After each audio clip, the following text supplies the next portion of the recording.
안녕하세요. HLB 뉴스 기사가 나왔습니다. 최근 FA 흡수합병 결정에 대한 뉴스 기사인데요. 먼저 용어 정리를 하면 인수는 하나의 기업이 다른 기업의 경영권을 얻는 것이고, 합병은 둘 이상의 기업들이 하나의 기업으로 합쳐지는 것입니다. 흡수합병은 흡수 인수가 아니라 흡수합병이니까 둘 이상의 기업이 하나의 기업으로 합쳐지는 것입니다. FA가 HLB로 흡수되면서 합병된다는 소리입니다. FA와 HLB는 하나가 되는 것이죠. 올해 2021년에 상장사들의 소규모 흡수합병이 잇따르고 있다고 합니다. 아무래도 코로나 팬데믹으로 인해 기업들이 어려워져 모회사와 자회사 간에 겹치는 조직이 있다면 흡수합병을 통해 합치고 축소해 비용을 줄여보겠다는 의도로 보입니다. 또 다른 이유로는 자회사의 매출이 지속적으로 저조하거나 재무 상태가 나빠지고 있을 때 소규모 합병을 활용하기도 합니다. HLB는 이 경우죠. 다만 모회사의 재무 상태를 위해 흑자를 내는 자회사와 흡수합병하는 것이 특이한 점입니다. HLB의 자회사 FA는 체외진단 의료기기 등을 제조하고 판매하는 회사입니다. 체외진단이란 인비트로 다이그노스틱스라고 합니다. 체외진단을 이해하기 위해서는 반대되는 단어를 이해하면 쉽습니다. 체외진단의 반대말은 체내진단이 있겠죠. 체내진단은 무엇이 있을까요?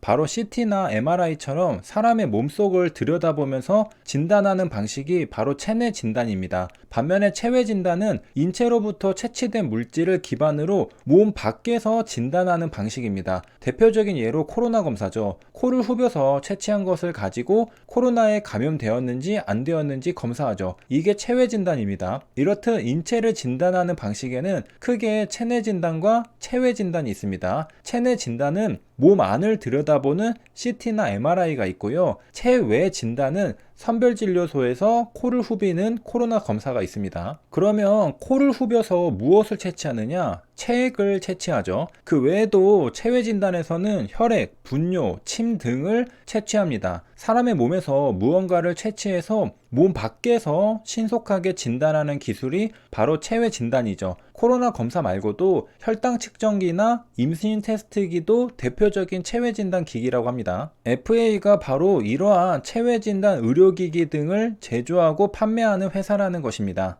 화면번호 0730 해외 차트에서 나스닥 차트를 볼 수 있습니다. 12월 3일 금요일 나스닥은 종가 마이너스 1.92% 하락 마감했습니다. 왜 하락했을까요? 테슬라, 고용부진, 오미크론, 헝다그룹 등 여러가지 이유가 있습니다. 직접적인 이유는 나스닥에 상장된 주식을 매도하는 투자자가 많았기 때문이죠. 매도하는 투자자가 왜 매도했는지는 이유를 직접 물어보기 전에는 모르죠. 추측해 볼 뿐입니다. 여러 가지 이슈들에 대해 하나씩 검토해 봐야 할 겁니다. 먼저 헝다그룹부터 살펴보겠습니다. 헝다그룹은 채무 상환이 어렵다고 합니다. 중국 2위 부동산 개발업체 헝다 에버그란데 그룹의 디폴트 채무 불이행 우려가 커지면서 중국 정부가 헝다 회장을 소환했다고 합니다. 12월 3일 외신에서 보도한 내용인데, 이날 밤에 헝다는 홍콩 증권거래소에 서류를 제출합니다. 제출한 서류에서 헝다는 현재 유동성 상황에 비춰볼 때 그룹이 재정적 의무를 수행하기에 충분한 자금을 보유할 것이라고 보장할 수 없다고 밝혔습니다. 헝다는 3천억 원의 채무를 가지고 있는데 못 갚을 듯 하다는 뉴스 기사가 나오고 있습니다. 중국의 헝다그룹이 채무 상환이 어렵다고 하자 몇 시간 뒤 정부에 소환당했다고 하는데요. 중국 정부가 헝다 회장을 소환했습니다. 광동성 정부는 리스크 관리를 감독하고 촉진하기 위해 헝다에 실무 그룹을 보내기로 합의했다고 밝혔습니다. 헝다는 지난 10월부터 세 차례 유예 기간이 거의 다 끝나가는 상황에서 가까스로 달러 채권 이자를 갚아 디폴트를 면했습니다. 하지만 유동성 위기가 가속화하면서 당장 이달 6일 달러채 이자 976억 원을 내지 못할 전망입니다. 이를 갚지 못하면 공식 디폴트를 내게 됩니다. 6일이면 이틀 뒤입니다. 중국 헝다의 유동성 위기는 지속되고 있습니다. 갑자기 헝다그룹 뉴스가 많이 나오는 이유는 이벤트가 발생했기 때문입니다. 홍콩 증권거래소에 공시를 냈죠. 어떤 사건이 발생하면 이슈가 되는데 공시가 트리거가 되었습니다. 헝다는 공시를 내고 채권자로부터 3천억 원 채무상환 의무를 이행하라는 통보를 받았지만 상환하기 어려울 것으로 보인다고 밝혔습니다. 헝다그룹은 그동안 잠잠했지만 공시가 나오면서 다시 디폴트 우려가 발생한 것입니다. 헝다는 관련 채무가 무엇인지 언제까지 상환해야 할지에 대해서는 구체적인 내용을 언급하지 않았다고 합니다. 하지만 기존의 헝다그룹이 갚아야 할 채무들을 살펴보면서 추측해 볼 수는 있겠죠. 증권업계에서는 이번 채무가 헝다 관계사인 홍콩의 쥐샹 회사가 발행한 달러 채권과 관련된 것이라는 전망을 하고 있습니다. 쥐샹은 올해 2021년 10월 만기가 온 2억 6천만 달러 채권을 갚지 못한 것으로 알려졌습니다. 헝다가 쥐샹의 채권에 보증을 섰기 때문에 관련 유동성 위기가 불거졌다는 것입니다. 만약 헝다가 이번 채무를 갚지 못하면 다른 달러 채권 조기 상환 요구를 받을 수 있다고 합니다. 뱅크런이 벌어지듯이 불안한 투자자들이 전부 내 것부터 갚아달라고 요청할 수 있다는 것이죠. 지금 당장 갚아야 할 채권도 못 갚는다면 뒤에 갚기로 예정되어 있는 채권의 상환도 보장받을 수가 없습니다. 헝다는 오는 6일까지 전체 976억 원 규모의 달러 채권 이자를 갚지 못하면 공식 디폴트를 선언하게 됩니다. 원금도 아니고 이자가 976억 원이죠. 6일에 헝다가 이자를 갚는지 지켜보고 주식시장의 흐름을 연계하여 파악해야 할 것입니다. 12월 3일 중국 헝다그룹, 차이나 에버그란데 그룹의 주가는 2.25에 마감했습니다. 마이너스 0.88% 하락 마감했습니다. 2018년도, 2019년도에는 30을 찍었던 가격이 2로 하락했습니다. 93% 하락한 겁니다. 다른 뉴스 기사에서는 중국 헝다그룹이 3천억 원 디폴트를 선포했다고 밝히고 있습니다. 중국 헝다는 12월 3일 밤 홍콩증권거래소 공시를 통해 3천억 원의 채무상환 의무를 이행할 수 없다며 디폴트를 선언했다는 건데요. 중국 헝다는 이날 밤 채무상환을 하지 못하게 됨에 따라 다른 채권자들로부터 채무 조기 상환 요구를 받을 수 있다고 밝혔습니다. 뉴스 기사마다 평가가 다른데 헝다는 디폴트에 가깝다는 평가와 디폴트라는 평가 그 사이쯤에 헝다그룹은 있는 것 같습니다. 공시를 해석하는 디테일한 부분에서 차이가 나는 것 같은데요. 뉴스핌은 디폴트를 선언했다고 말하고 조선비즈는 디폴트 선언 직전의 상황까지 내몰렸다고 말합니다. 번역의 차이일 수도 있습니다. 이건 우리가 직접 공시를 살펴보면 해결될 걸로 보입니다. 직접 원문을 보는 것만큼 정확한 건 없죠.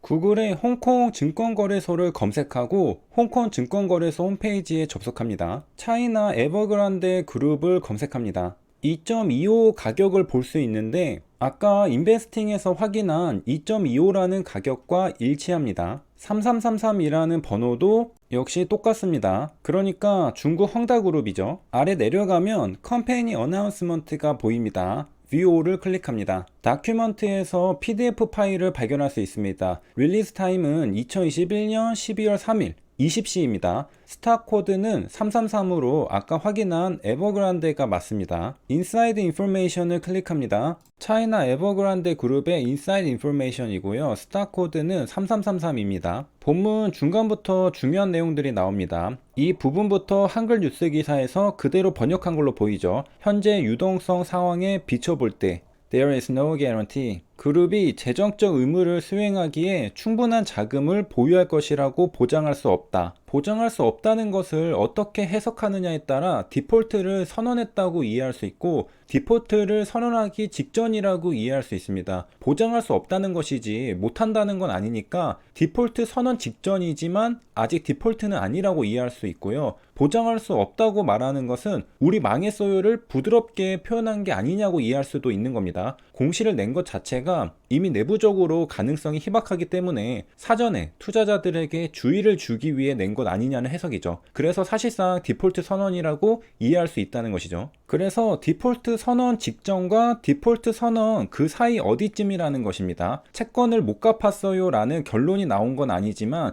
채권을 갚는다고 보장할 수 없어요 라고 미리 선언한 것이기 때문이죠. 미래 사건에 대해 이야기하는 공시라서 그렇습니다. 채권을 못 갚으면 과거형이 되면서 디폴트가 되는 것이지만 앞으로 채권을 못 갚을 것 같다고 말하면 아직 디폴트는 아닌 것이죠. 디폴트 직전이죠. In the event that the group is unable to meet its guarantee obligations. 그러면서 헝다그룹은 채무상환 의무를 이행하지 못할 경우를 가정합니다. 투자자들은 싸한 느낌을 받을 수 있죠. 왜 채권을 못 갚는다고 가정하지? 아마도 벌어질 가능성이 높으니까 사건이 벌어졌다고 가정하고 뒤따라 일어날 수 있는 상황들에 대해 설명해 주는 거라고 이해할 수 있습니다. 유가가 마이너스 가격을 찍던 날 CME는 네거리 프라이스를 도입하겠다고 선언합니다. 저는 처음에 마이너스 호가를 도입한다고? 왜? 이런 의문이 들었습니다. 마이너스 유가는 본 적이 없기 때문에 가능성을 생각하지 못한 것이죠. 그런데 CME는 알았던 겁니다. 유가가 마이너스까지 내려갈 수 있다. 그래서 마이너스 호가를 대비한 겁니다. 당사자들이 미래에 대해 어떤 이야기를 할 때는 가능성이 있기 때문에 이야기하는 것입니다. 그렇기 때문에 주의 깊게 왜 그런 이야기를 하는지 생각해 볼 필요가 있죠. CME는 범세계적인 파생상품 거래소를 운영하는 미국의 기업입니다. CME는 시카고 머컨타일 엑스체인지입니다. 직역하면 시카고 상품거래소죠.